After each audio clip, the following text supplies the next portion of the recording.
আপনি কি জানেন একটা আয়াত আপনার দুশ্চিন্তা, ভয়, এমনকি বদনজরের শক্তি ভেঙে দিতে পারে? এটাকেই বলে রুকুইয়া। আমরা অনেক সময় মানসিক চাপ, ঘুমের সমস্যা, ভয় সবকিছুর সমাধান খুঁজি মানুষের কাছে, কিন্তু ভুলে যাই আল্লাহ নিজেই শিফা দিয়েছেন কোরআনে। রুকুইয়া আপনার হৃদয় শান্ত করে। একবার রুকুইয়া করলে মনে হয় যেন মাথা থেকে একটা ভার নেমে গেল, কারণ কোরআনের শব্দ সরাসরি হৃদয়কে হালকা করে।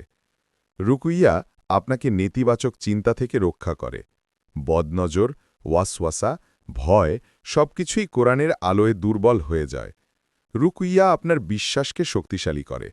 যখন আপনি নিজেই নিজের উপর কোরআন পড়ে রুকুইয়া করেন, আপনি বুঝতে পারেন সত্যিকারের সাহায্য শুধু আল্লাহর কাছ থেকেই আসে। রুকুইয়া কোনো ম্যাজিক নয়, এটা হলো আল্লাহর দেয়া শিফা।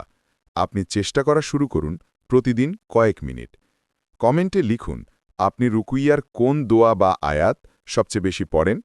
আর এ ধরনের শক্তিশালী ইসলামিক মোটিভেশন পেতে সাবস্ক্রাইব করুন।